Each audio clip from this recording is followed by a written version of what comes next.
the League of Women Voters is proud to present this presidential debate. Our moderator is Howard K. Smith. Thank you, Mrs. Heinerfeld. The League of Women Voters is pleased to welcome to the Cleveland, Ohio Convention Center Music Hall President Jimmy Carter, the Democratic Party's candidate for re-election to the presidency, and Governor Ronald Reagan of California, the Republican Party's candidate for the presidency. The candidates will debate questions on domestic, economic, foreign policy, and national security issues. The questions are going to be posed by a panel of distinguished journalists who are here with me.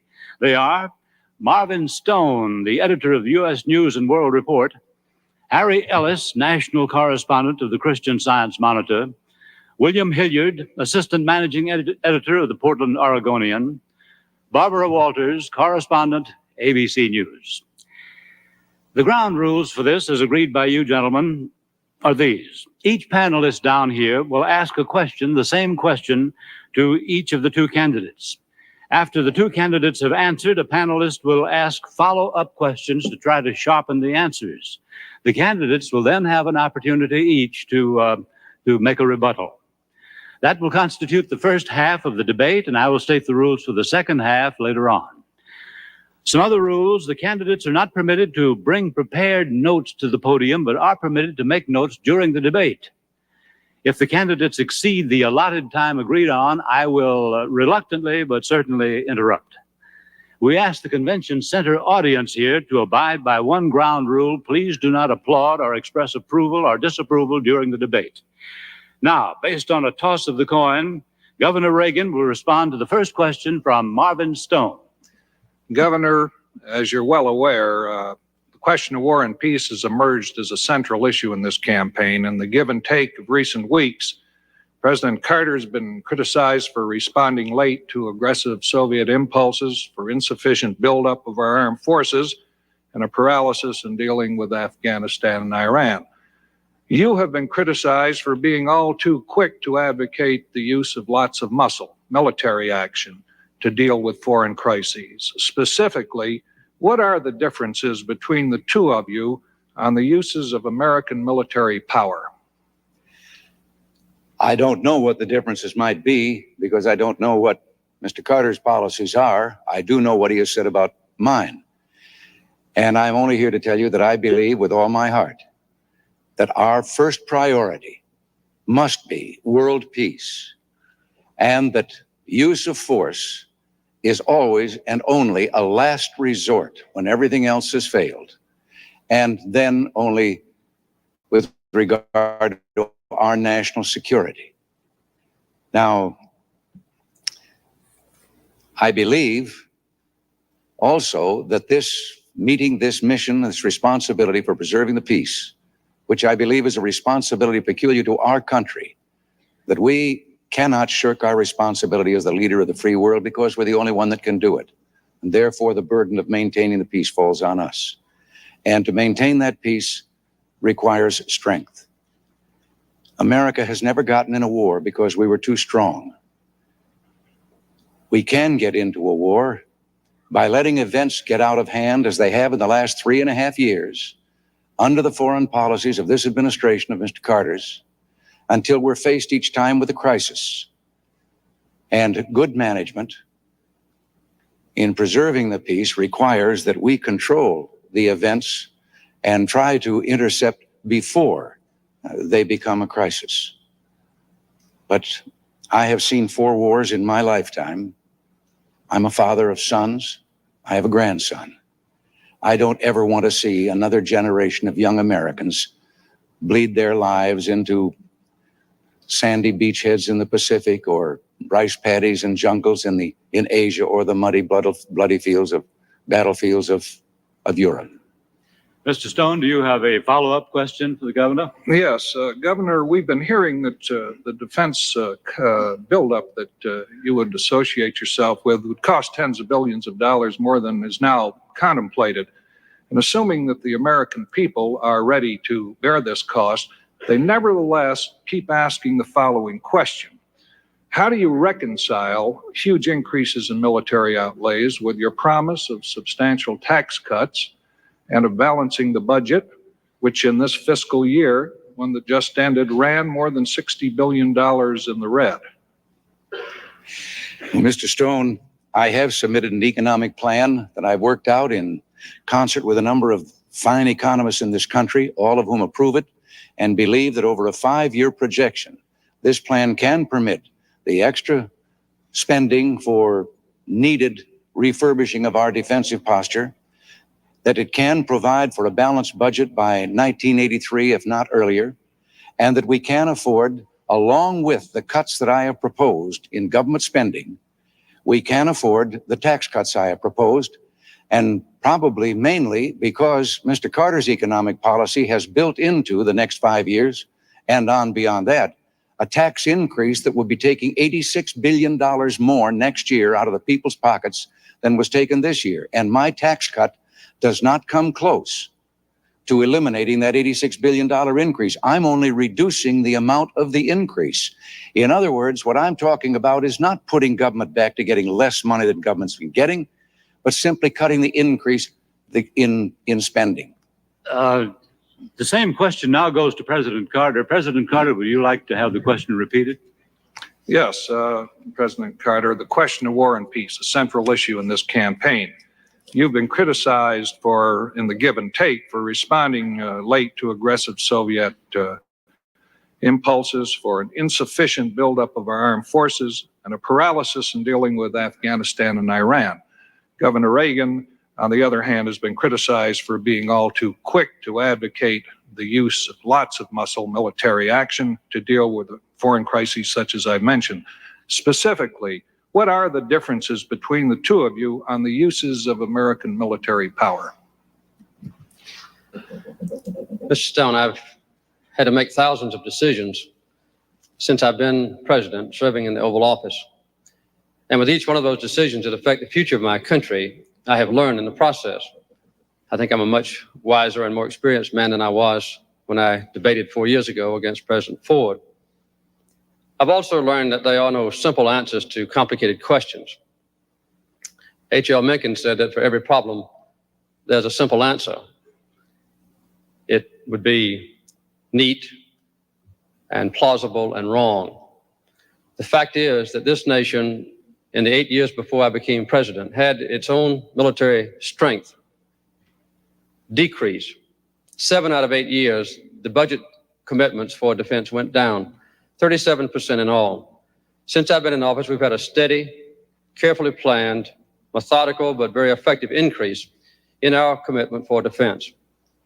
But what we've done is to use that enormous power and prestige and military strength of the United States to preserve the peace. We've not only kept peace for our own country, but we've been able to extend the benefits of peace to others. In the Middle East, we've worked for a peace treaty between Israel and Egypt successfully, and have tied ourselves together with Israel and Egypt in a common defense capability. This is a very good step forward for our nation's security, and we'll continue to do as we've done in the past. I might also add that there are decisions that are made in the Oval Office by every president which are profound in nature.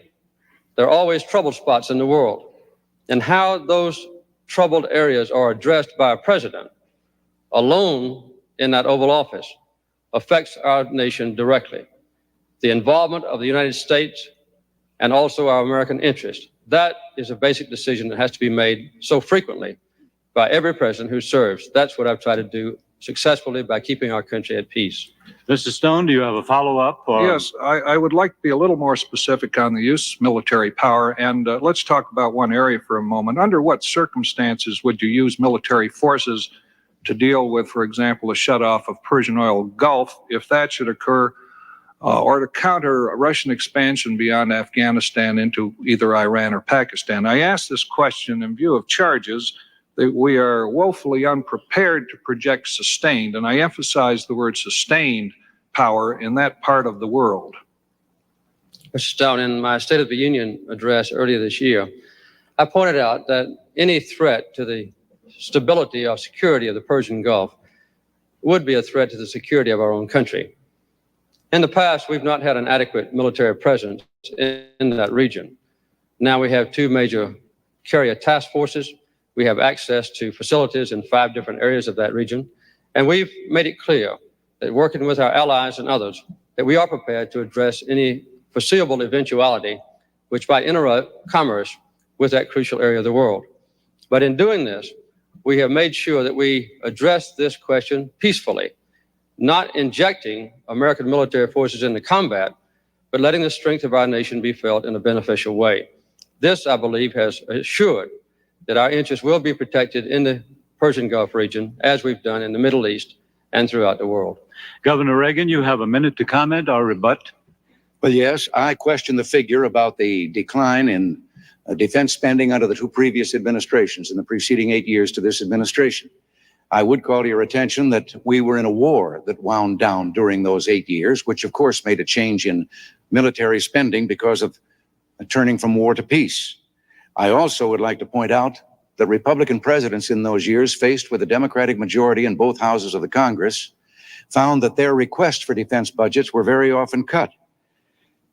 Now, Gerald Ford left a 5-year projected plan for a military buildup to restore our defenses, and President Carter's administration reduced that by 38%, cut 60 ships out of the Navy building program that had been proposed, and stopped the B-1, delayed the cruise missile, stopped the production line for the Minuteman missile, stopped the Tridents, or delayed the Tridents submarine, and now is planning a mobile military force that can be delivered to various spots in the world, which does make me question his assaults on whether I am the one that is quick to look for use of force.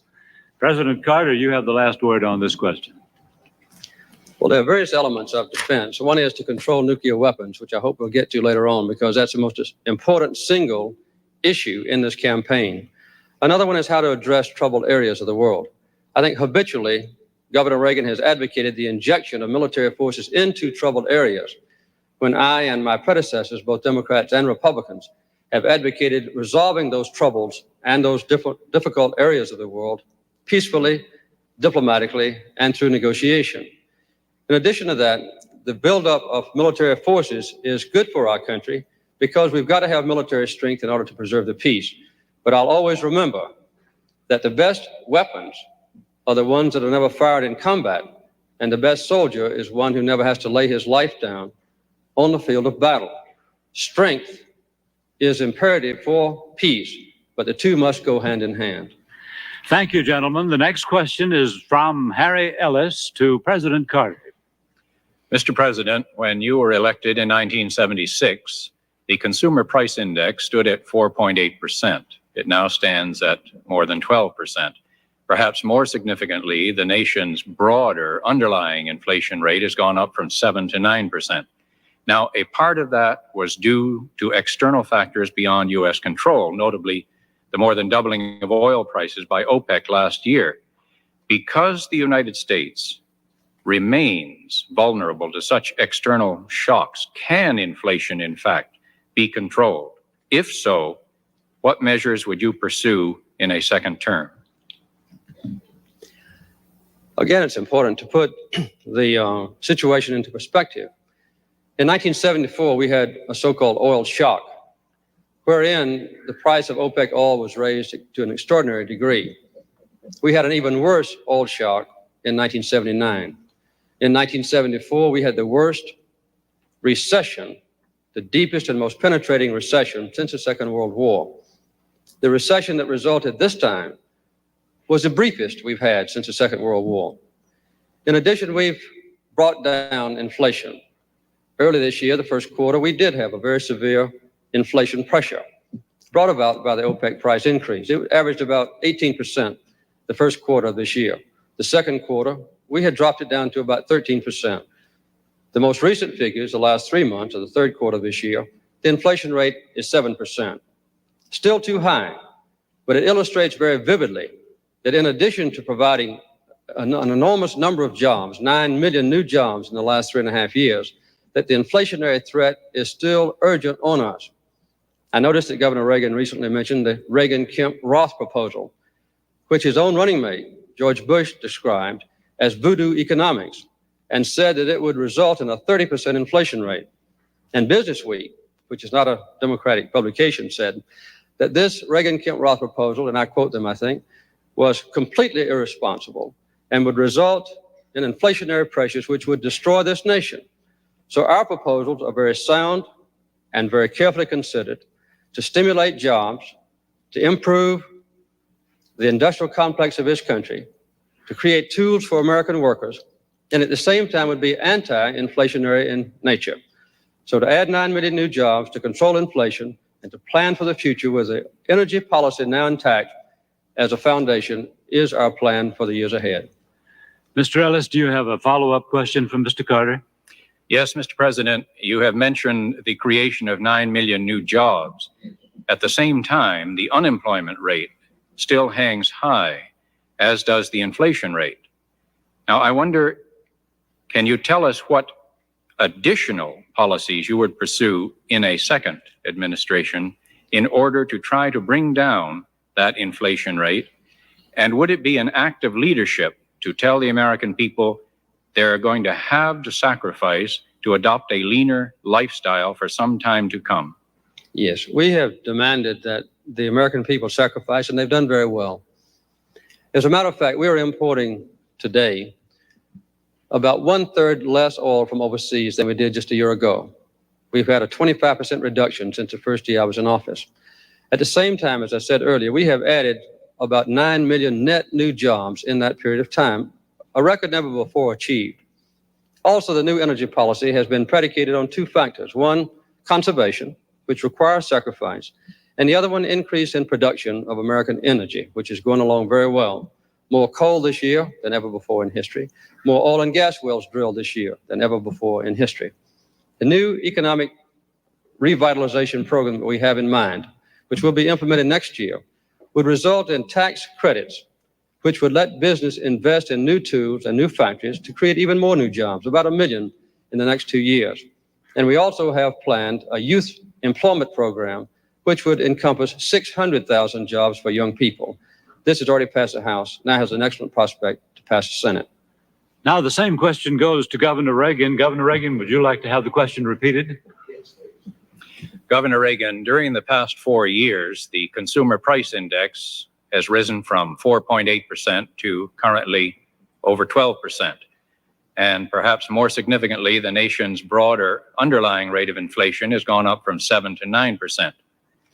Now, a part of that has been due to external factors beyond U.S. control, and notably the more than doubling of OPEC oil prices last year, which leads me to ask you whether, since the United States remains vulnerable to such external shocks, can inflation in fact be controlled? If so, specifically, what measures would you pursue? Mr. Ellis, I think this idea that has been spawned here in our country that inflation somehow came upon us like a plague and therefore it's uncontrollable and no one can do anything about it is entirely spurious, and it's dangerous to say this to the people. When Mr. Carter became president, inflation was 4.8%, as you said. It had been cut in two by President Gerald Ford. It is now running at 12.7%. President Carter also has spoken of the new jobs created. Well, we always, with the normal growth in our country and increase in population, increase the number of jobs. But that can't hide the fact that there are 8 million men and women out of work in America today, and 2 million of those lost their jobs in just the last few months. Mr. Carter had also promised that he would not use unemployment as a tool to fight against inflation. And yet his 1980 economic message stated that we would reduce productivity and gross national product and increase unemployment in order to get a handle on inflation, because in January, at the beginning of the year, it was more than 18%. Since then, he has blamed to the people for inflation OPEC. He's blamed the Federal Reserve System. He has blamed the lack of productivity of the American people. He has then accused the people of living too well, and that we must share in scarcity, we must sacrifice and get used to doing with less. We don't have inflation because the people are living too well. We have inflation because the government is living too well. And the last statement, just a few days ago, was a speech to the effect that we have inflation because government revenues have not kept pace with government spending. I see my time is running out here. I'll have to get this down very fast. Yes, you can lick inflation by increasing productivity and by decreasing the cost of government to the place that we have balanced budgets and are no longer grinding out printing press money, flooding the market with it because the government is spending more than it takes in. And my economic plan calls for that. The president's economic plan calls for increasing the taxes to the point that we finally take so much money away from the people that we can balance the budget in that way. But we will have a very poor nation and a very unsound economy if we follow that path. A follow-up, Mr. Ellis? Yes, you have centered on cutting government spending in what you have just said about your own policies. You have also said that you would increase defense spending. Specifically, where would you cut government spending if you were to increase defense spending and also cut taxes so that presumably federal revenues would shrink? Well, most people, when they think about cutting government spending, they think in terms of eliminating necessary programs or wiping out some service that government is supposed to perform. I believe that there is enough extravagance and fat in government. As a matter of fact, one of the secretaries of HEW under Mr. Carter testified that he thought there was $7 billion worth of fraud and waste in welfare and in the medical programs associated with it. We've had the General Accounting Office estimate that there is probably tens of billions of dollars that is lost in fraud alone, and they have added that waste adds even more to that. We have a program for a gradual reduction of government spending based on these theories, and I have a task force now that has been working on where those cuts could be made. I'm confident that it can be done and that it will reduce inflation because I did it in California. And inflation went down below the national average in California when we returned money to the people and reduced government spending. President Carter. Governor Reagan's proposal, the Reagan-Kemp-Roth proposal, is one of the most highly inflationary ideas that ever has been presented to the American public. He would actually have to cut government spending by at least $130 billion in order to balance the budget under this ridiculous proposal. I noticed that his task force is working for his future plans, had some of their ideas revealed in the Wall Street Journal this week. One of those ideas was to repeal the minimum wage. And several times this year, Governor Reagan has said that the major cause of unemployment is the minimum wage. This is a heartless kind of approach to the working families of our country, which is typical of many Republican leaders in the past, but I think has been accentuated under Governor Reagan. In California, I'm surprised Governor Reagan brought this up, he had the 3 largest tax increases in the history of that state under his administration. He more than doubled state spending while he was governor, 122% increase, and had between a 20 and 30% increase in the number of employees. Sorry to interrupt, in Mr. California. Carter. Thank you, sir. It's Governor Reagan has the last word on this question. Yes. The figures that the president has just used about California is a distortion of the situation there. Because while I was governor of California, our spending in California increased less per capita than the spending in Georgia while Mr. Carter was governor of Georgia in the same 4 years. The size of government increased only 1/6 in California of what it increased in proportion to population in Georgia. And the idea that my tax cut proposal is inflationary, I would like to ask the president, why is it inflationary to let the people keep more of their money and spend it the way they'd like? And it isn't inflationary to let him take that money and spend it the way he wants. I wish that question need not be rhetorical, but it must be because we run out of time on that. Now, the third question to Governor Reagan from William Hilliard. Yes, Governor Reagan, the decline of our cities has been hastened by the continual rise in crime, strained race relations, the fall in the quality of public education, the persistence of abnormal poverty in a rich nation, and a decline in the services to the public. The signs seem to point toward a deterioration that could lead to the establishment of a permanent underclass in the cities. What specifically would you do in the next 4 years to reverse this trend? I have been talking to a number of congressmen who have much the same idea that I have. And that is that in the inner city areas, that in cooperation with local government and with national government, and using tax incentives and in cooperation with the private sector, that we have development zones. Let the local entity, the city, declare this particular area based on the standards of the percentage of people on welfare, unemployed, and so forth in that area. And then through tax incentives, induce the creation of businesses providing jobs and so forth in those areas. The elements of government through these tax incentives, for example, a business that would not have for a period of time an increase in the property tax reflecting its development of the unused property that it was making, wouldn't be any loss to the city because the city isn't getting any tax from that now. And there would simply be a delay. And on the other hand, many of the people that would then be given jobs are presently wards of the government, and it wouldn't hurt to give them a tax incentive because that wouldn't be costing government anything either. I think there are things to do in this regard. I stood in the South Bronx on the exact spot that President Carter stood on in 1977. You have to see it to believe it. It looks like a bombed out city. Great gaunt skeletons of buildings, windows smashed out, painted on one of them, unkept promises, on another despair.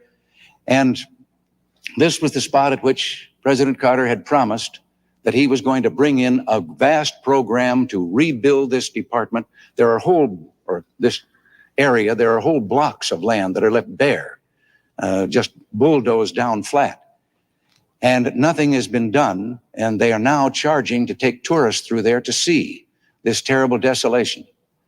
I talked to a man just briefly there who asked me one simple question: do I have reason to hope that I can someday take care of my family again? Nothing has been done. Follow up, Mr. Hilliard. Yes, Governor Reagan. Blacks and other non-whites are increasing in numbers in our cities. Many of them feel that they are facing a hostility from whites that prevents them from joining the economic mainstream of our society. There is racial confrontation in the schools, on jobs, and in housing as non-whites seek to reap the benefits of a free society. What do you think is the nation's future as a multiracial society? I believe in it. I am eternally optimistic, and I happen to believe that we've made great progress from the days when I was young and when this country didn't even know it had a racial problem.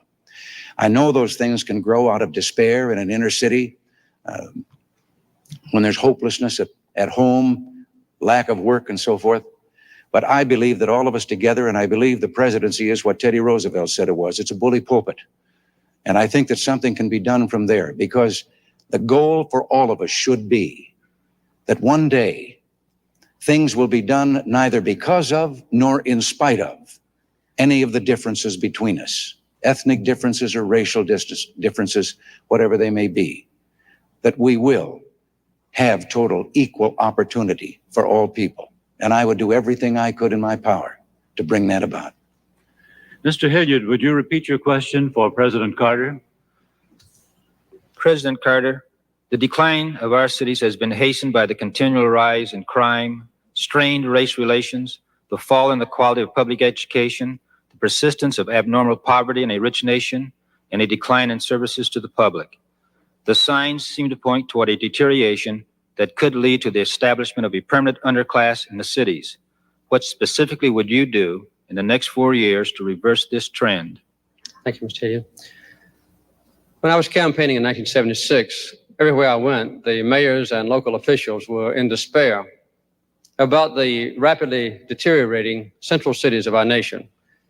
We initiated a very fine urban renewal program, working with the mayors, the governors, and other interested officials. This has been a very successful effort.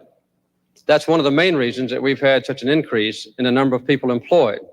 Of the 9 million people put to work in new jobs since I've been in office, 1.3 million of those has been among Black Americans and another million among those who speak Spanish. We're now planning to continue the revitalization program with increased commitments of rapid transit, mass transit. Under the windfall profits tax, we expect to spend about $43 billion in the next 10 years to rebuild the transportation systems of our country. We also are pursuing the housing programs. We've had a 73% increase in the allotment of federal funds for improved education. These are the kinds of efforts worked on a joint basis with community leaders, particularly in the minority areas of essential cities that have been deteriorating so rapidly in the past. It's very important to us that this be done with the full involvement of minority citizens. I brought into the top levels of government, into the White House, into administrative offices of the executive branch, into the judicial system, highly qualified Black and Spanish citizens and women who in the past had been excluded. I noticed that Governor Reagan said that when he was a younger man, that there was no knowledge of a racial problem in this country. Those who suffered from discrimination because of race or sex certainly knew we had a racial problem. We have gone a long way toward correcting these problems, but we still have a long way to go. Follow-up question? Yes, President Carter, I'd like to repeat the same follow-up to you. Blacks and other non-whites are increasing in numbers in our cities. Many of them feel that they are facing a hostility from whites that prevents them from joining the economic mainstream of our society. There is racial confrontation in the schools, on jobs, and in housing as non-whites seek to reap the benefits of a free society. What is your assessment of the nation's as a future in multiracial society? Ours is a nation of refugees, a nation of immigrants. Almost all of our citizens came here from other lands and now have hopes, which are being realized, for a better life, preserving their ethnic commitments, their family structures, their religious beliefs, preserving their relationships with their relatives in foreign countries, but still forming themselves together in a very coherent society, which gives our nation its strength. In the past, those minority groups have often been excluded from participation in the affairs of government.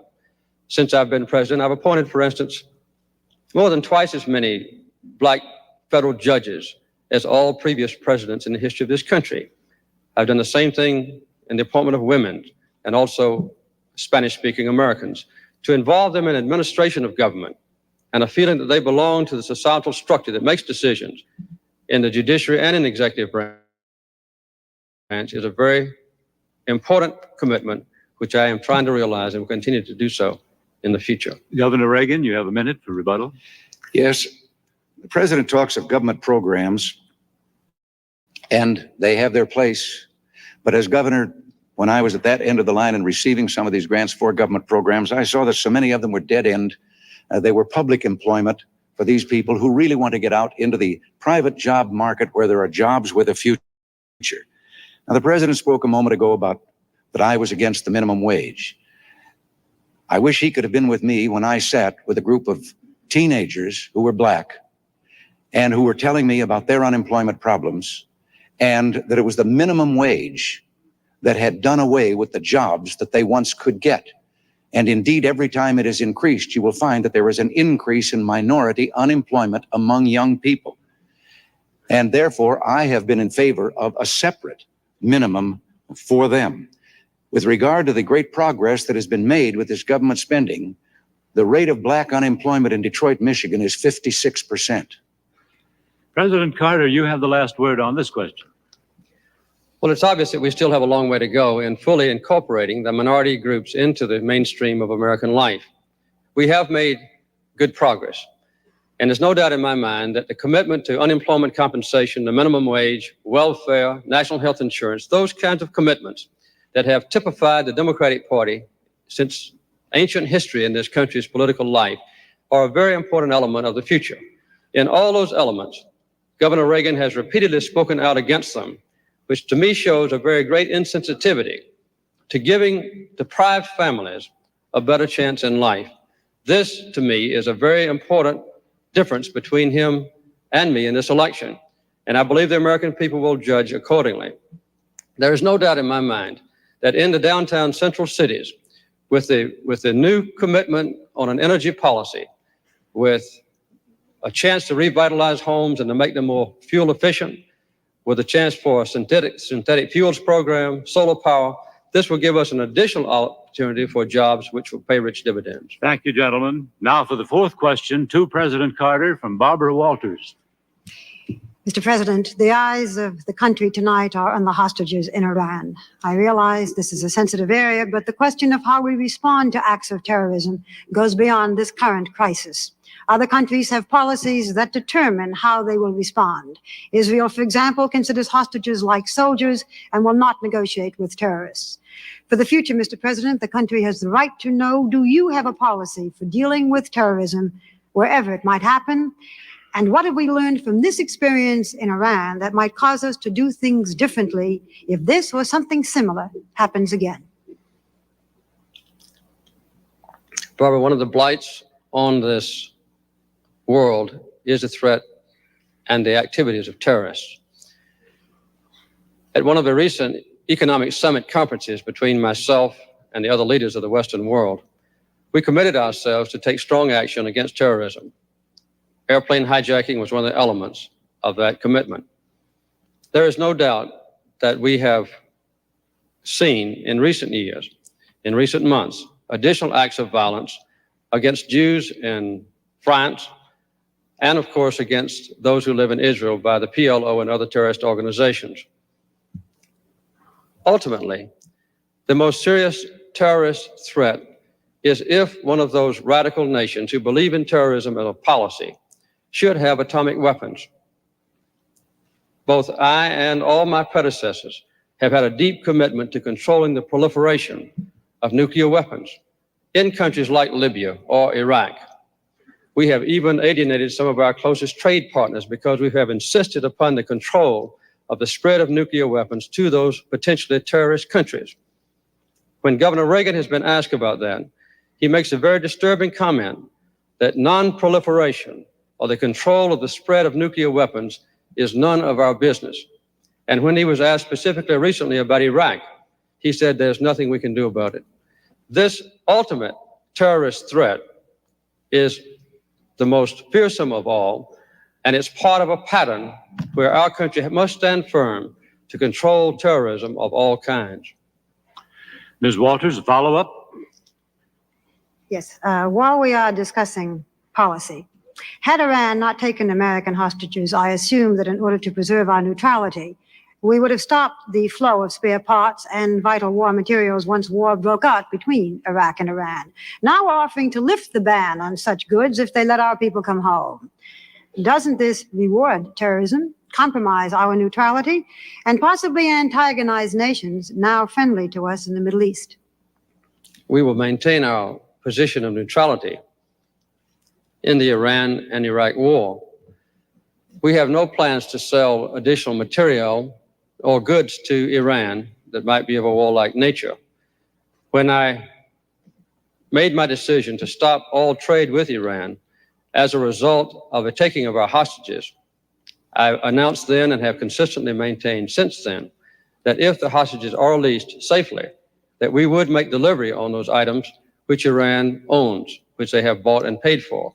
Also, that the frozen Iranian assets would be released. That's been a consistent policy, one I intend to carry out. Would you repeat the question now for Governor Reagan, please, Ms. Walters? Yes. Governor, the eyes of the country tonight remain on the hostages in Iran, but the question of how we respond to acts of terrorism goes beyond this current crisis. There are other countries that have policies that determine how they will respond. Israel, for example, considers hostages like soldiers and will not negotiate with terrorists. For the future, the country has the right to know, do you have a policy for dealing with terrorism wherever it might happen? And what have we learned from this experience in Iran that might cause us to do things differently if this or something similar should happen again? Well, Barbara, you've asked that question twice. I think you ought to have at least one answer to it. I have been accused lately of having a secret plan with regard to the hostages.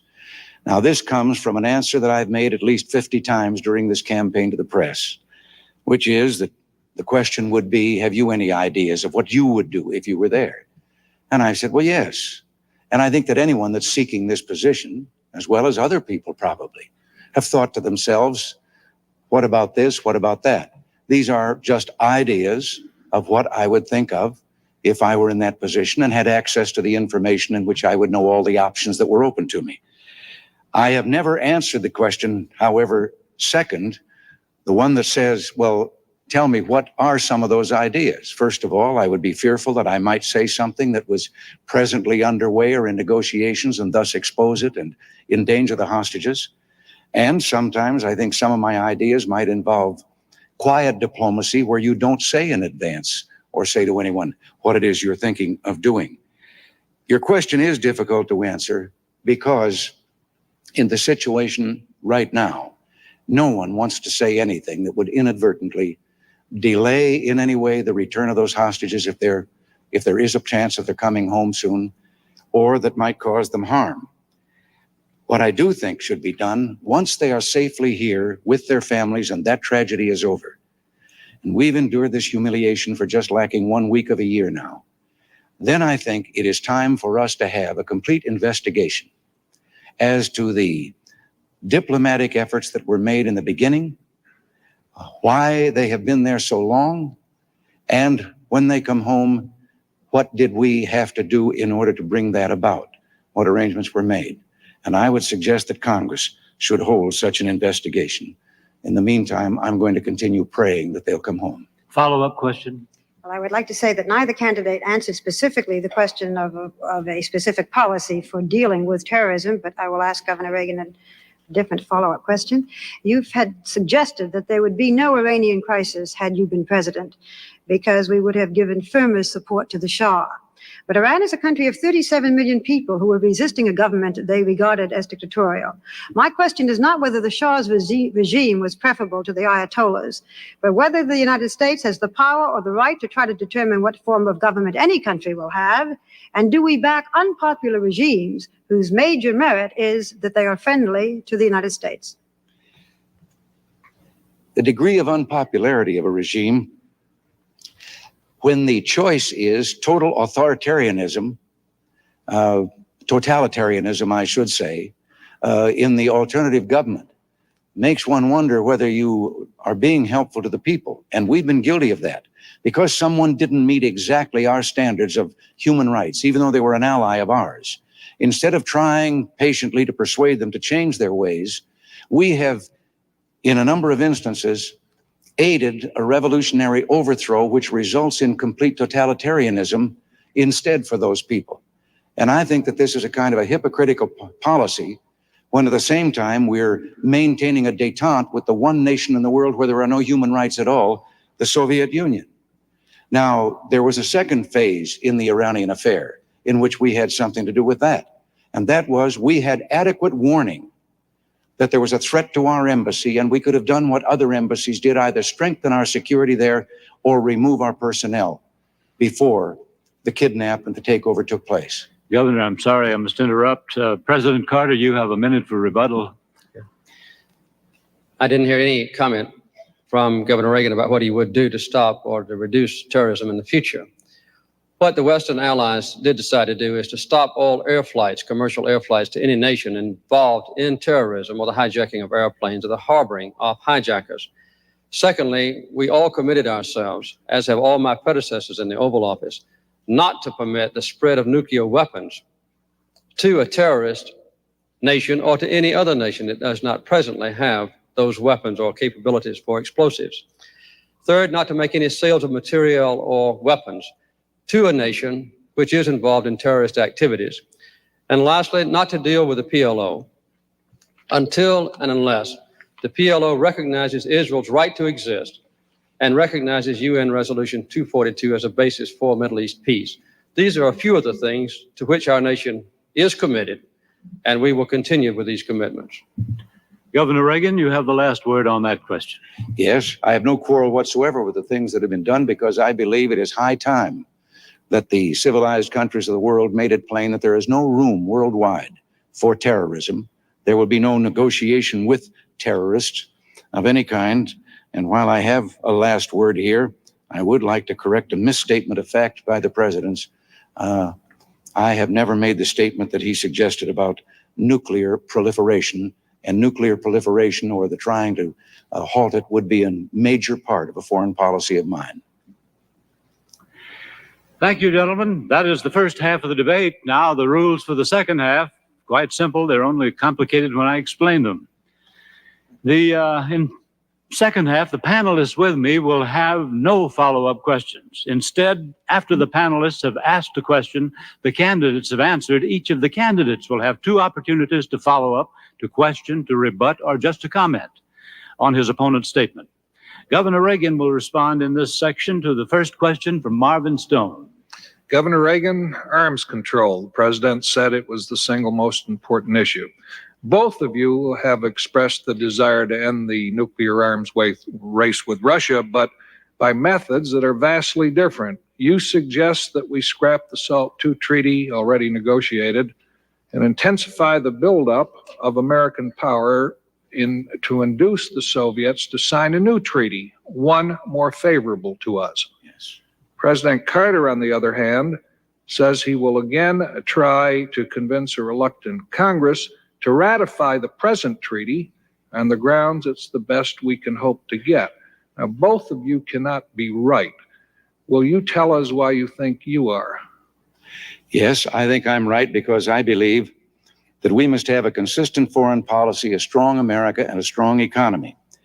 And then as we build up our national security to restore our margin of safety, we at the same time try to restrain the Soviet buildup, which has been going forward at a rapid pace and for quite some time. The SALT II treaty was the result of negotiations that Mr. Carter's team entered into after he had asked the Soviet Union for a discussion of actual reduction of nuclear strategic weapons. And his emissary, I think, came home in 12 hours with having heard a very definite niet. But taking that one no from the Soviet Union, we then went back into negotiations on their terms because Mr. Carter had canceled the B-1 bomber, delayed the MX, delayed the Trident submarine, delayed the cruise missile, shut down the missile man, the Minuteman missile production line, and whatever other things that might have been done. The Soviet Union sat at the table knowing that we had gone forward with unilateral concessions without any reciprocation from them whatsoever. Now, I have not blocked the SALT II treaty as Mr. Carter and Mr. Mondale suggest that I have. It has been blocked by a Senate in which there is a Democratic majority. Indeed, the Senate Armed Services Committee voted 10-0 with 7 abstentions against the SALT II treaty and declared that it was not in the national security interests of the United States, besides which it is illegal because the law of the land passed by Congress says we cannot accept a treaty in which we are not equal. And we're not equal in this treaty for one reason alone. Our B-52 bombers are considered to be strategic weapons. Their backfire bombers are not. Governor, I have to interrupt you at that point. The time's up for that. But the same question now to President Carter.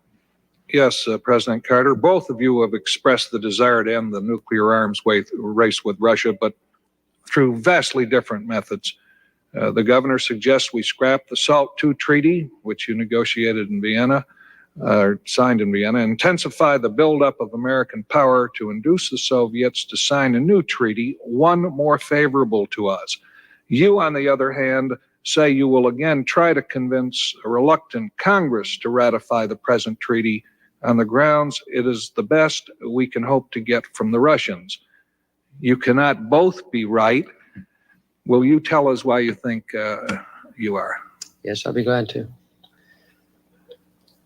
Inflation, unemployment, the cities, all very important issues, but they pale into insignificance in the life and duties of a president when compared with the control of nuclear weapons.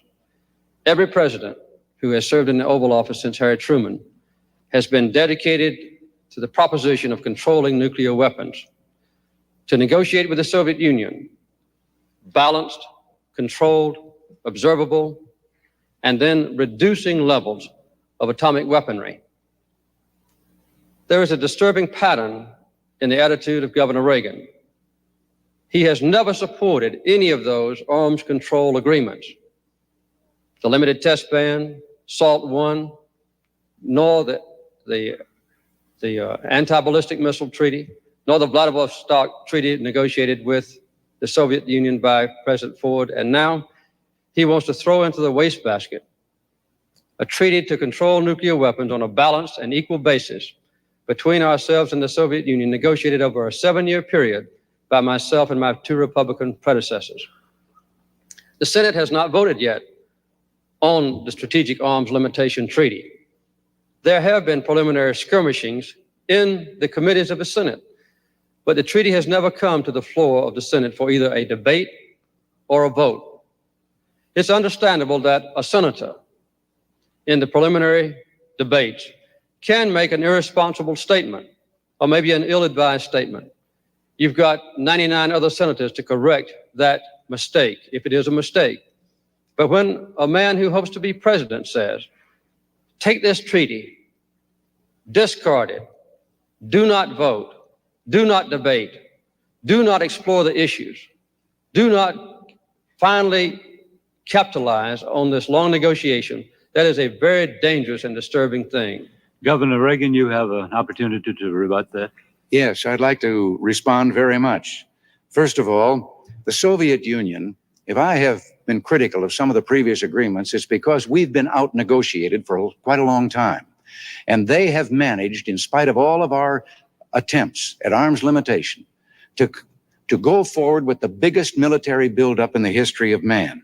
Now, to suggest that because 2 Republican presidents tried to pass the SALT treaty, that puts them on its side, I would like to say that President Ford, who was within 90% of a treaty that we could be in agreement with when he left office, is emphatically against this SALT treaty. I would like to point out also that senators like Henry Jackson and Hollings of South Carolina, they are taking the lead in the fight against this particular treaty. I am not talking of scrapping. I am talking of taking the treaty back and going back into negotiations. And I would say to the Soviet Union, we will sit and negotiate with you as long as it takes to have not only legitimate arms limitation, but to have a reduction of these nuclear weapons to the point that neither one of us represents a threat to the other. That is hardly throwing away a treaty and being opposed to arms limitation. President Carter? Yes. Governor Reagan is making some very misleading and disturbing statements. He not only advocates the scrapping of his treaty, and I don't know that these men that he quotes are against the treaty in its final form, but he also advocates the possibility, he said it's been a missing element, of playing a trump card against the Soviet Union of a nuclear arms race and insisting upon nuclear superiority by our own nation as a predication for negotiation in the future with the Soviet Union. If President Brezhnev said, we will scrap this treaty, negotiated under 3 American presidents over a 7-year period of time, we insist upon nuclear superiority as a basis for future negotiations, and we believe that the launching of a nuclear arms race is a good basis for future negotiations, it's obvious that I, as president, and all Americans would reject such a proposition. This would mean the resumption of a very dangerous nuclear arms race. It would be very disturbing to American people. It would change the basic tone and commitment that our nation has experienced ever since the Second World War, with all presidents, Democratic and Republican, and would also be very disturbing to our allies, all of whom support this nuclear arms treaty. In addition to that, the adversarial relationship between ourselves and the Soviet Union would undoubtedly deteriorate very rapidly. This attitude is extremely dangerous and belligerent in its tone, although it's said with a quiet voice. Governor Reagan? I know the president is supposed to be replying to me, but sometimes I have a hard time in connecting what he's saying with what I have said or what my positions are. I sometimes think it's like the witch doctor that gets mad when a good doctor comes along with a cure that'll work. My point I have made already, Mr. President, with regard to negotiating, it does not call for nuclear superiority on the part of the United States. It calls for a mutual reduction of these weapons, as I say, to the point that neither of us can represent a threat to the other. And to suggest that the SALT II treaty that your negotiators negotiated was just a continuation and based on all of the preceding efforts by 2 previous presidents is just not true. It was a new negotiation because, as I say, President Ford was within about 10% of having a solution that could be acceptable. And I think our allies would be very happy to go along with a fair and verifiable SALT agreement. President Carter, you have the last word on this question. I think to close out this discussion, it would be better to put into perspective what we're talking about. I had a discussion with my daughter Amy the other day before I came here to ask her what the most important issue was. She said she thought nuclear weaponry. And the control of nuclear arms. This is a formidable force. Some of these weapons have 10 megatons of explosion. If you put 50 tons of TNT in each one of railroad cars, you would have a carload of TNT, a trainload of TNT stretching across this nation. That's one major war explosion in a warhead. We have thousands, equivalent of megaton or million tons of TNT warheads. The control of these weapons is the single major responsibility of a president. And to cast down this commitment of all presidents because of some slight technicalities that can be corrected is a very dangerous approach. We have to go to another question now from Harry Ellis to President Carter. Mr. President, as you have said, Americans, through conservation, are importing much less oil today than we were even a year ago. Yet, U.S. dependence on Arab oil as a percentage of total imports is today much higher than it was at the time of the 1973 Arab oil embargo. And for some time to come, the loss of substantial amounts of Arab oil could plunge the U.S. into depression. Now, this means that a bridge must be built out of this dependence. Can the United States develop synthetic fuels and other alternative energy sources without damage to the environment? And will this process mean steadily higher fuel bills for American families? I don't think there's any doubt that in the future, the cost of oil is going to go up. What I've had as a basic commitment since I've been as president is to reduce our dependence on foreign oil. It can only be done in two ways. One, to conserve energy, to stop the waste of energy. And secondly, to produce more American energy. We've been very successful in both cases. We've now reduced the importing of foreign oil in the last year alone by 1/3. We imported today 2 million barrels of oil less than we did the same day just a year ago.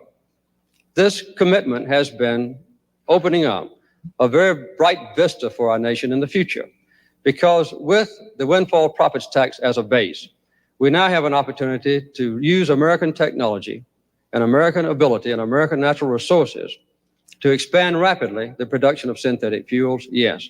To expand rapidly the production of solar energy, yes. And also to produce the conventional kinds of American energy. We will drill more oil and gas wells this year than any year in history. We'll produce more coal this year than any year in history. We are exporting more coal this year than any year in history. And we have an opportunity now, with improved transportation systems, improved loading facilities in our ports, to see a very good opportunity on the world international market to replace OPEC oil with American coal as a basic energy source.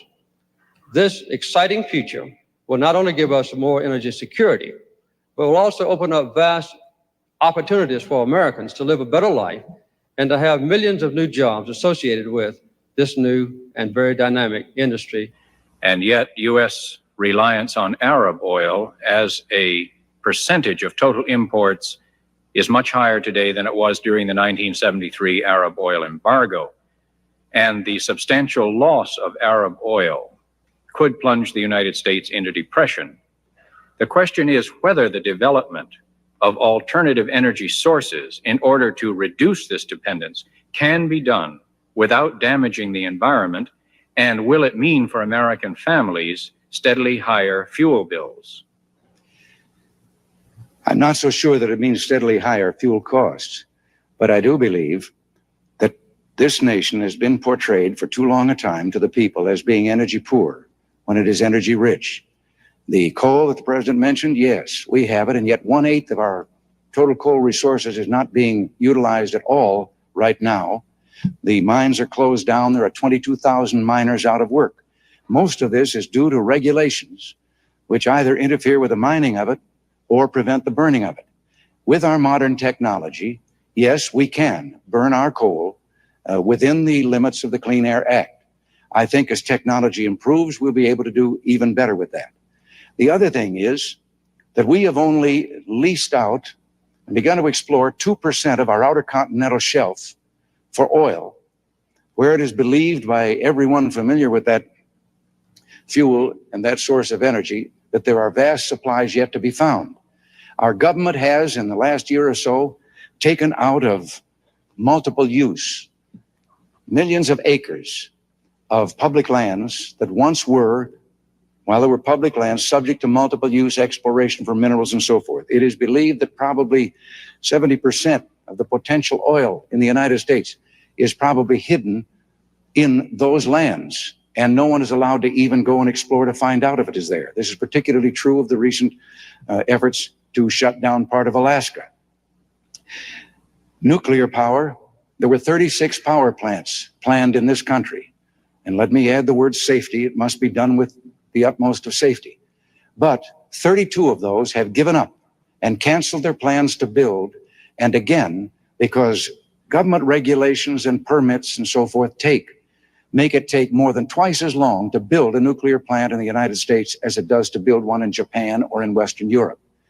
We have the sources here. We are energy rich. And coal is one of the great potentials we have. President Carter, your comment? Yes, sir.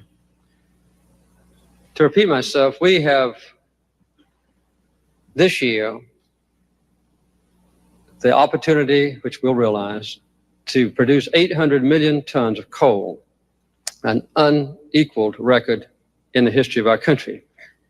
Governor Reagan says that this is not a good achievement, and he blames restraints on coal production on regulations that affect the life and the health and safety of miners, and also regulations that protect the purity of our air and the quality of our water and our land. We cannot cast aside those regulations. We have a chance in the next 15 years, insisting upon the health and safety of workers in the mines, and also preserving the same high air and water pollution standards to triple the amount of coal we produce. Governor Reagan's approach to our energy policy, which has already proven its effectiveness, is to repeal or to change substantially the windfall profits tax, to return a major portion of $227 billion back to the oil companies, to do away with the Department of Energy, to short circuit our synthetic fuels program, to put a minimal emphasis on solar power, to emphasize strongly nuclear power plants as a major source of energy in the future. He wants to put all our eggs in one basket and give that basket to the major oil companies. Governor Reagan.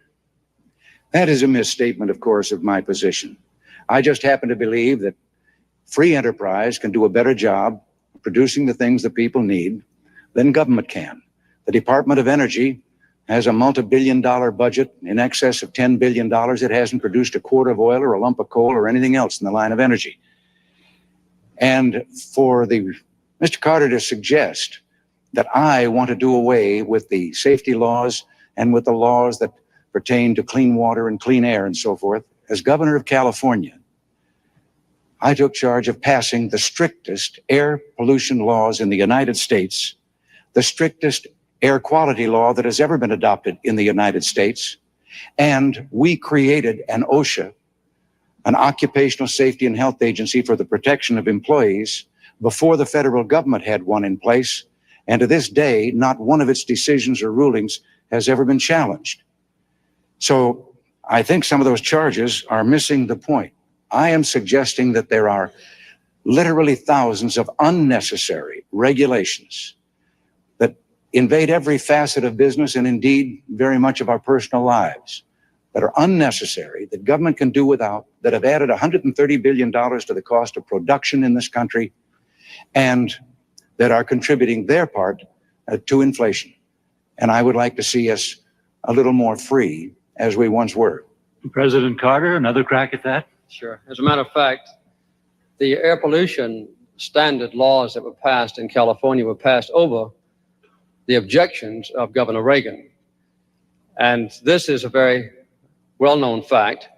Also, recently, when someone suggested that the Occupational Safety and Health Act should be abolished, Governor Reagan responded, "Amen." The offshore drilling rights is a question that Governor Reagan raises often. As a matter of fact, in the proposal for the Alaska lands legislation, 100% of all the offshore lands would be open for exploration, and 95% of all the Alaska lands where it is suspected or believed that minerals might exist. We have, with our 5-year plan for the leasing of offshore lands, proposed more land to be drilled than has been opened up for drilling since this program first started in 1954. So we're not putting restraints on American exploration. We're encouraging it in every way we can. Governor Reagan, you have the last word on this question.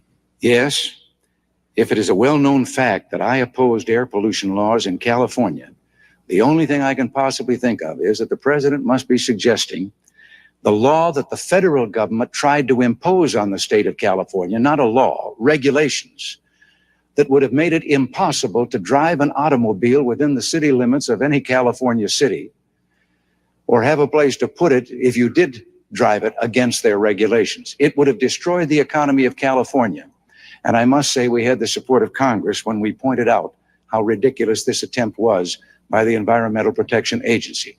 We still have the strictest air control or air pollution laws in the country. As for offshore oiling, only 2% now is so leased and is producing oil. The rest, as to whether the lands are going to be opened in the next 5 years or so, we're already 5 years behind in what we should be doing. There is more oil now in the wells that have been drilled than has been taken out in the 121 years that they've been drilled. Thank you, Governor. Thank you, Mr. President. The next question goes to Governor Reagan from William Hilliard.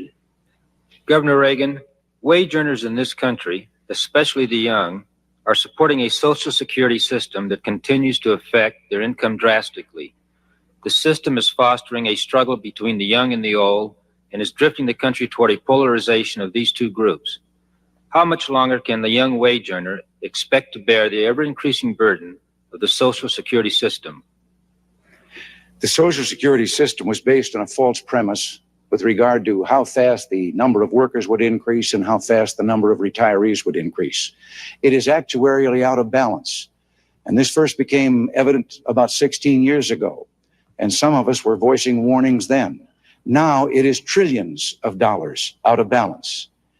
And the only answer that has come so far is the biggest single tax increase in our nation's history, the payroll tax increase for Social Security, which will only put a Band-Aid on this and postpone the day of reckoning by a few years at most. What is needed is a study that I have proposed by a task force of experts to look into this entire problem as to how it can be reformed and made actuarially sound, but with the premise that no one presently dependent on Social Security is going to have the rug pulled out from under them and not get their check. We cannot frighten, as we have with the threats and the campaign rhetoric that has gone on in this campaign, our senior citizens. Leave them thinking that in some way they're endangered and they would have no place to turn. They must continue to get those checks, and I believe that the system can be put on a sound actuarial basis. But it's going to take some study and some work, and not just passing a tax increase to let the load or the roof fall in on the next administration. Would you repeat that question for President Carter? Yes, President Carter, wage earners in this country, especially the young, are supporting a Social Security system that continues to affect their income drastically. The system is fostering a struggle between young and old and is drifting the country toward a polarization of these two groups. How much longer can a young wage earner expect to bear the ever-increasing burden of the Social Security system? As long as there's a Democratic president in the White House, we will have a strong and viable Social Security system free of the threat of bankruptcy. Although Governor Reagan has changed his position lately, on 4 different occasions he has advocated making Social Security a voluntary system which would in effect very quickly bankrupt it. I noticed also in the Wall Street Journal earlier this week that a preliminary report of his task force advocates making Social Security more sound by reducing the adjustments in Social Security for the retired people to compensate for the impact of inflation. These kinds of approaches are very dangerous to the security and the well-being and the peace of mind of the retired people of this country and those approaching retirement age. But no matter what it takes in the future to keep Social Security sound, it must be kept that way. And although there was a serious threat to the Social Security system and its integrity during the 1976 campaign and when I became president, the action of a Democratic Congress working with me has been to put Social Security back on a sound financial basis. That's the way it will stay. Governor Reagan. Well, that just isn't true. It, as I said, delayed the actuarial imbalance falling on us for just a few years with that increase in taxes. And I don't believe we can go on increasing the tax, because the problem for the young people today is that they're paying in far more than they can ever expect to get out. Now, again, this statement that somehow I wanted to destroy it and I just changed my tune, that I was for voluntary Social Security, which would mean the ruin of it. Mr. President, the voluntary thing that I suggested many years ago was that a young man, orphaned and raised by an aunt who died, his aunt was ineligible for Social Security insurance because she was not his mother. And I suggested that if this is an insurance program, certainly the person who's paying in should be able to name his own beneficiaries. And that's the closest I've ever come to anything voluntary with Social Security.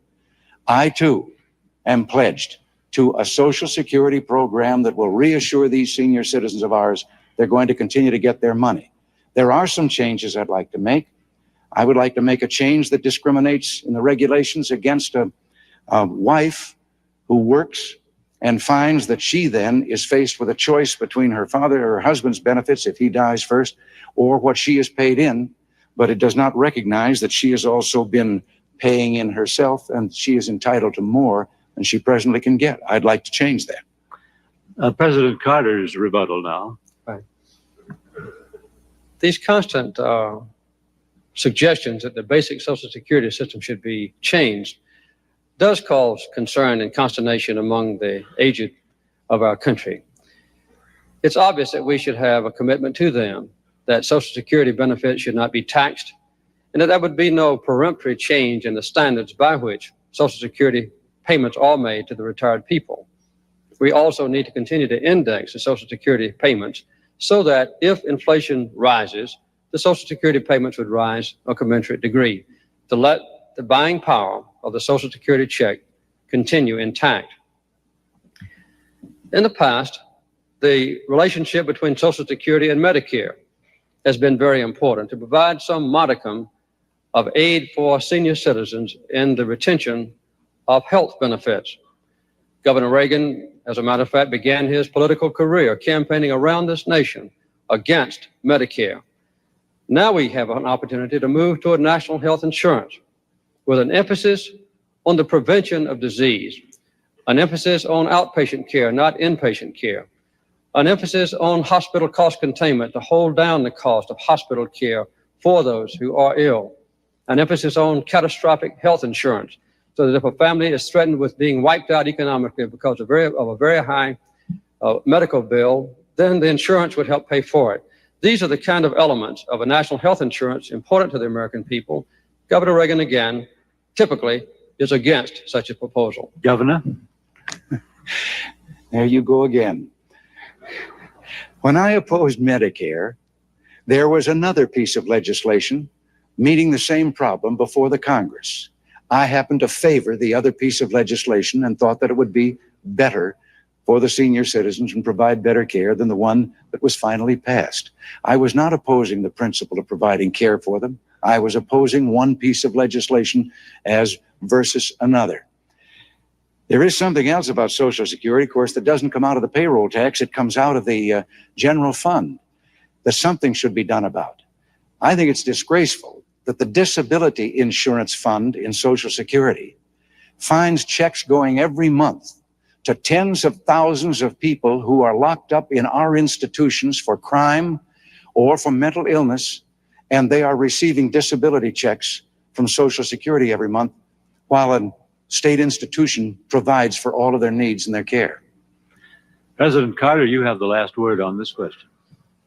I think this debate on Social Security, Medicare, national health insurance typifies as vividly as any other subject tonight the basic historical differences between the Democratic Party and the Republican Party. The allusions to basic changes in the minimum wage is another, and the deleterious comments that Governor Reagan has made about unemployment compensation. These commitments that the Democratic Party has historically made to the working families of this nation have been extremely important to the growth in their stature and in a better quality of life for them. I noticed recently that Governor Reagan frequently quotes Democratic presidents in his acceptance address and otherwise. I have never heard a candidate for president who is a Republican quote a Republican president. But when they get in office, they try to govern like Republicans. So it's good for the American people to remember there is a sharp, basic, historical difference between Governor Reagan and me on these crucial issues, also between the two parties that we represent. Thank you, Mr. President. Governor Reagan, we now go to another question. A question to President Carter by Barbara Walters. Thank you. You have addressed some of the major issues tonight, but the biggest issue in the minds of American voters is yourselves, your ability to lead this country. When many voters go into that booth just a week from today, they will be voting their gut instinct about you men. You've already given us your reasons why people should vote for you.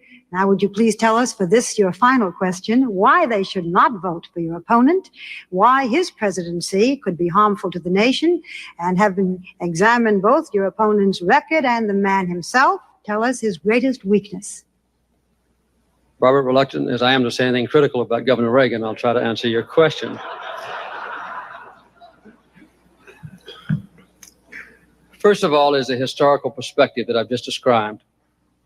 This is a contest between a Democrat and the mainstream of my party, as exemplified by the actions that I've taken in the Oval Office the last 4 years, as contrasted with Governor Reagan, who in most cases does typify his party, but in some cases there is a radical departure by him from the heritage of Eisenhower and others.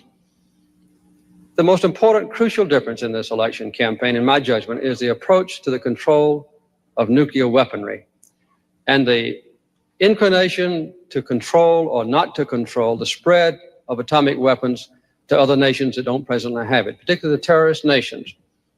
The inclination that Governor Reagan has exemplified in many troubled times since he's been running for president, I think since 1968, to inject American military forces in places like North Korea, to put a blockade around Cuba this year, or in some instances to project American forces into a fishing dispute against the small nation of Ecuador on the west coast of South America. This is typical of his long-standing inclination on the use of American power, not to resolve disputes diplomatically and peacefully, but to show that the exercise of military power is best proven by the actual use of it. Obviously, no president wants war. And I certainly do not believe that Governor Reagan, if he were president, would want war. But a president in the Oval Office has to make a judgment on almost a daily basis about how to exercise the enormous power of our country for peace through diplomacy, or in a careless way, in a belligerent attitude, which has exemplified his attitudes in the past. Barbara, would you repeat the question for Governor Reagan? Yes, thank you. Realizing that you may be equally reluctant to speak ill of your opponent, may I ask why people should not vote for your opponent, why his presidency could be harmful to the nation, and having examined both your opponent's record and the man himself, could you tell us his greatest weakness? Well, Barbara, I believe that there is a fundamental difference, and I think it has been evident in most of the answers that Mr. Carter has given tonight, that he seeks the solution to anything as another opportunity for a federal government program. I happen to believe that the federal government has usurped powers and autonomy and authority that belongs back at the state and local level. It has imposed on the individual freedoms of the people, and that there are more of these things that could be solved by the people themselves if they were given a chance, or by the levels of government that were closer to them. Now, as to why I should be and he shouldn't be, when he was a candidate in 1976, President Carter invented a thing he called the misery index. He added the rate of unemployment and the rate of inflation, and it came at that time to 12.5 under President Ford. And he said that no man with that size misery index had a right to seek re-election to the presidency. Today, by his own decision, the misery index is in excess of 20%. And I think this must suggest something.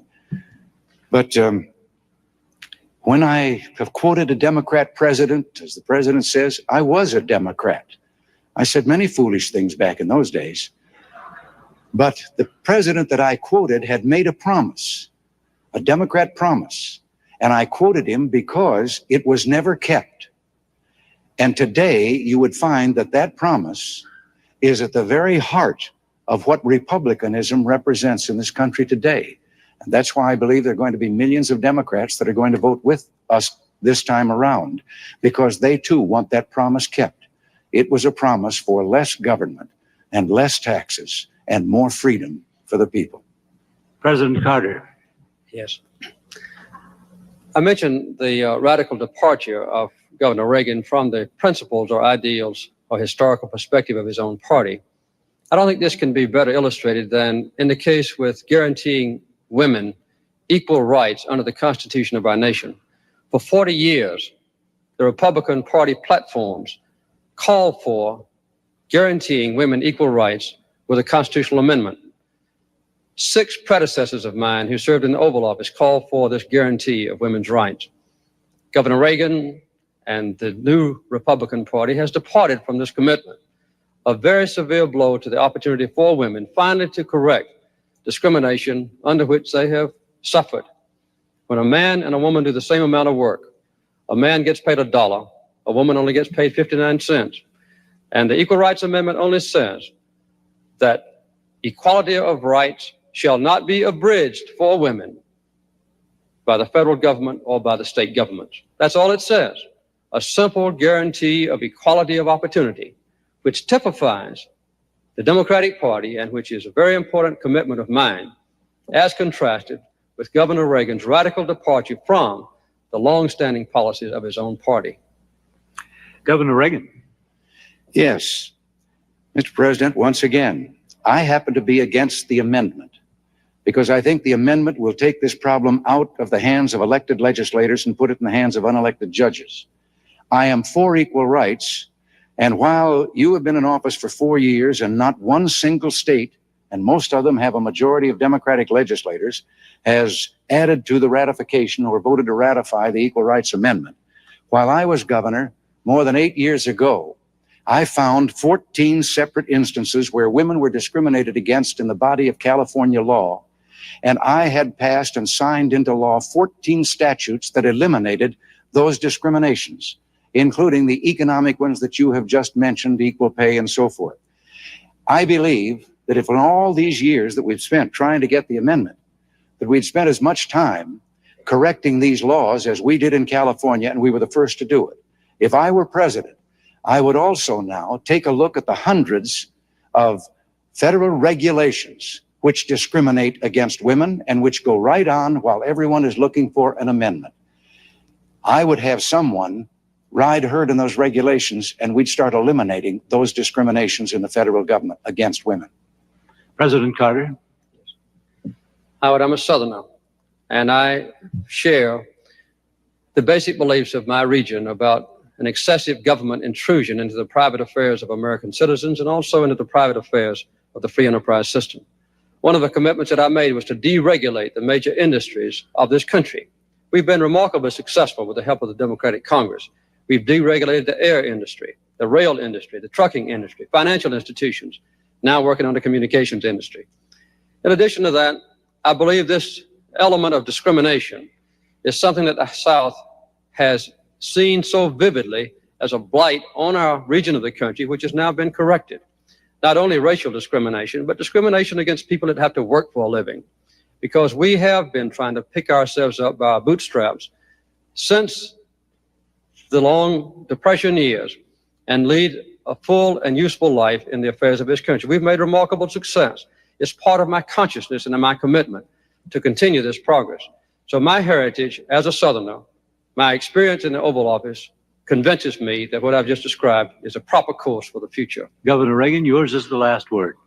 Well, my last word is again to say that we were talking about this very simple amendment in women's rights. And I make it plain again, I am for women's rights. But I would like to call the attention of the people to the fact that that so-called simple amendment could be used by mischievous men to destroy discriminations that properly belong by law to women, respecting the physical differences between the two sexes, labor laws that protect them against doing things that would be physically harmful to them. Those could all be challenged by men. And the same would be true with regard to combat service in the military and so forth. I thought that was the subject we were supposed to be on, but if we're talking about how much we think about the working people and so forth, I'm the only fellow that ever ran for this job who was 6 times president of his own union and still has a lifetime membership in that union. Gentlemen, each of you now have 3 minutes for a closing statement. President Carter, you're first. First of all, I'd like to thank the League of Women Voters for making this debate possible. I think it's been a very constructive debate, and I hope it's helped to acquaint the American people with the sharp differences between myself and Governor Reagan. Also, I want to thank the people of Cleveland and Ohio for being such hospitable hosts during this last few hours in my life. I've been president now for almost 4 years. I've had to make thousands of decisions, and each one of those decisions has been a learning process. I've seen the strength of my nation, and I've seen the crises that it approached in a tentative way, and I've had to deal with those crises as best I could. As I've studied the record between myself and Governor Reagan, I've been impressed with the stark differences that exist between us. I think the results of this debate indicate that that fact is true. I consider myself in the mainstream of my party. I consider myself in the mainstream even of the bipartisan list of presidents who served before me. The United States must be a nation strong. The United States must be a nation secure. We must have a society that's just and fair. And we must extend the benefits of our own commitment to peace to create a peaceful world. I believe that since I've been in office, there have been 6 or 8 areas of combat evolved in other parts of the world. In each case, I alone have had to determine the interest of my country and the degree of involvement of my country. I've done that with moderation, with care, with thoughtfulness, sometimes consulting experts, but I've learned in this last 3.5 years that when an issue is extremely difficult, when the call is very close, the chances are the experts will be divided almost 50-50. And the final judgment about the future of a nation, war, peace, involvement, reticence, thoughtfulness, care, consideration, concern, has to be made by the man in the Oval Office. It's a lonely job, but with the involvement of the American people in the process, with an open government, the job is a very gratifying one. The American people now are facing, next Tuesday, a lonely decision. Those listening to my voice will have to make a judgment about the future of this country. And I think they ought to remember that one vote can make a lot of difference. If one vote per precinct had changed in 1960, John Kennedy would never have been president of this nation. And if a few more people had gone to the polls and voted in 1968, Hubert Humphrey would have been president. Richard Nixon would not. There is a partnership involved. And our nation to stay strong, to stay at peace, to raise high the banner of human rights, to set an example for the rest of the world, to let our deep beliefs and commitments be felt by others in all the nations, is my plan for the future. I ask the American people to join me in this partnership. Governor Reagan. Yes, I would like to add my words of thanks to the ladies of the League of Women Voters for making these debates possible. I'm sorry that we couldn't persuade the bringing in of the third candidate so that he could have been seen also in these debates. But still, it's good that at least once all three of us were heard by the people of this country. Next Tuesday is Election Day. Next Tuesday, all of you will go to the polls. You'll stand there in the polling place and make a decision. I think when you make that decision, it might be well if you would ask yourself, are you better off than you were 4 years ago? Is it easier for you to go and buy things in the stores than it was 4 years ago? Is there more or less unemployment in the country than there was 4 years ago? Is America as respected throughout the world as it was? Do you feel that our security is as safe, that we're as strong as we were 4 years ago? And if you answer all of those questions yes, why then I think your choice is very obvious as to who you'll vote for. If you don't agree, if you don't think that this course that we've been on for the last 4 years is what you would like to see us follow for the next 4, then I could suggest another choice that you have. This country doesn't have to be in the shape that it is in. We do not have to go on sharing in scarcity with the country getting worse off, with unemployment growing. We talk about the unemployment lines. If all of the unemployed today were in a single line, allowing 2 feet for each one of them, that line would reach from New York City to Los Angeles, California. All of this can be cured, and all of it can be solved. I have not had the experience that the president has had in holding that office, but I think in being governor of California, the most populous state in the union, if it were a nation, it would be the 7th ranking economic power in the world. I too had some lonely moments and decisions to make. I know that the economic program that I have proposed for this nation in the next few years can resolve many of the problems that trouble us today. I know because we did it there. We cut the cost, the increased cost of government, the increase in half over the 8 years. We returned $5.7 billion in tax rebates, credits, and cuts to our people. We, as I've said earlier, fell below the national average in inflation when we did that. And I know that we did give back authority and autonomy to the people. I would like to have a crusade today, and I would like to lead that crusade with your help. And it would be one to take government off the backs of the great people of this country and turn you loose again to do those things that I know you can do so well because you did them and made this country great. Thank you. Gentlemen, ladies and gentlemen, for 60 years, the League of Women Voters has been committed to citizen education and effective participation of Americans in governmental and political affairs. The most critical element of all in that process is an informed citizen who goes to the polls and who votes.